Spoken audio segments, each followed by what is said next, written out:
کہ عقل انسانی جہاں مطلب ہے کہ اپنا رہنمائی کی محتاج ہو اس کو رہنمائی دی جائے، جہاں عقل انسانی اپنا کیا کہتے ہیں کہ زندگی کی دوڑ میں مثبت ہو رہی ہے، مذہب اس کو سپورٹ کرے، جہاں غلطی کر رہی ہے اس کی اصلاح کر دے، جہاں عقل خود ٹھیک کر رہی ہے اس معاملے میں منصب نبوت کا کام نہیں تھا کہ اس کو گائیڈ لائن دے کہ وہ ٹھیک چل رہی ہے، ٹھیک ہے۔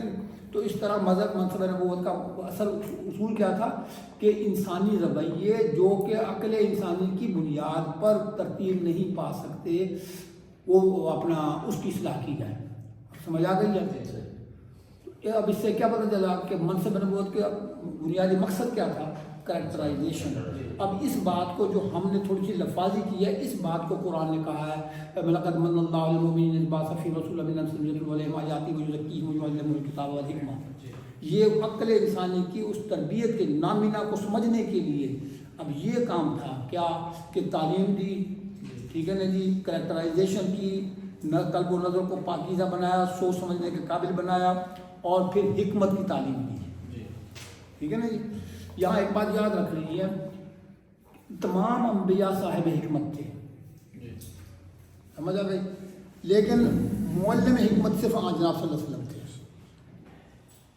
اور کوئی نبی معلم حکمت نہیں تھا، ٹھیک ہے، یعنی حکمت کی تعلیم دیتا ہو نہیں تھا۔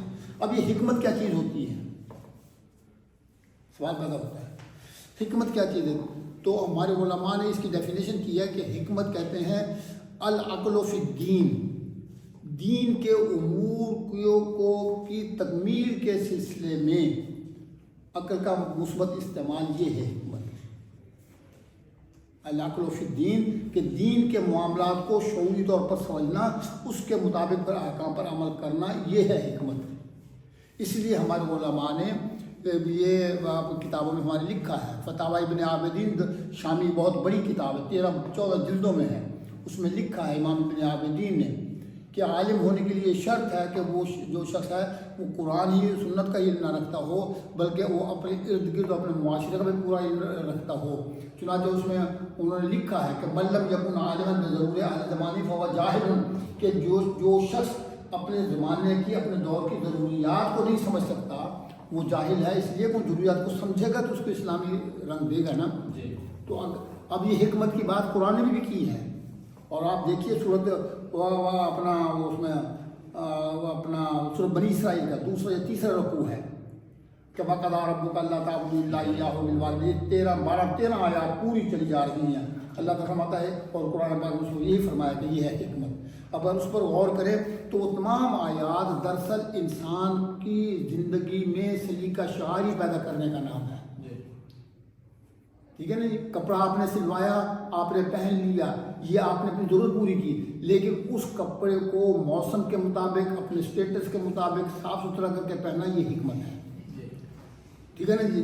کھانا آپ نے بھی کھا لیا، جانور بھی کھانا کھا لیتا ہے، لیکن کھانے کو نہ اپنا سنت کے حکم کے مطابق جب ترتیب دے کر بیٹھ کر آپ نے کھانا کھایا، اب یہ حکمت ہے، ٹھیک ہے نا جی۔ لوگوں کے ساتھ آپ نے رویے رکھے، یہ آپ کی ضرورت ہے، لیکن ان رویوں میں جب اسوہ رسول کے مطابق آپ نے ان رویوں کو ترتیب دیا تو یہ حکمت ہے، اور جو قرآن کریم نے بیان کیا، سورۃ لقمان میں بیان کیا ہے، اور سورۃ بنی اسرائیل میں بھی اس کو اللہ تعالیٰ نے 13 آیات میں بیان فرمایا ہے، ٹھیک ہو گیا نا جی۔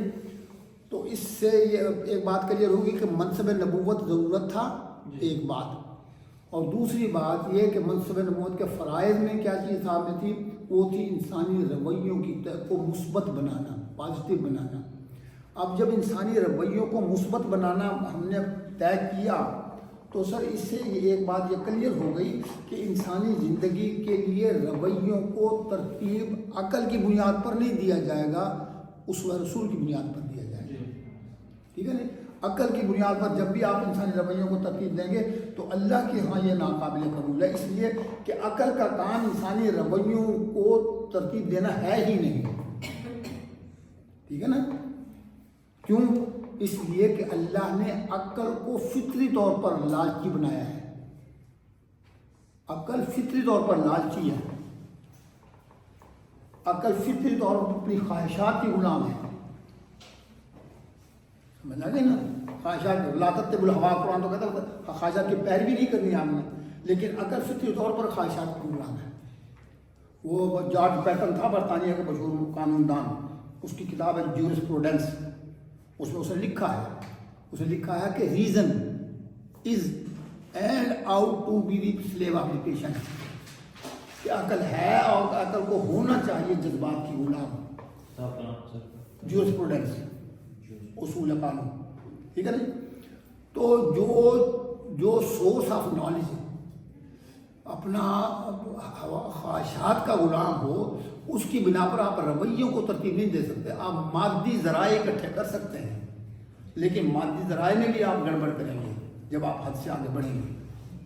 ٹھیک ہو نا جی. تو اس بنا پر عقل کو اب یہ بات، اور بعض اوقات یہ لوگ سوال اٹھاتے ہیں اور آپ کو زندگی میں یہ سوالات سننے پڑیں گے بھی کہ جی اسلام مذہب اور عقل کا تعلق کیا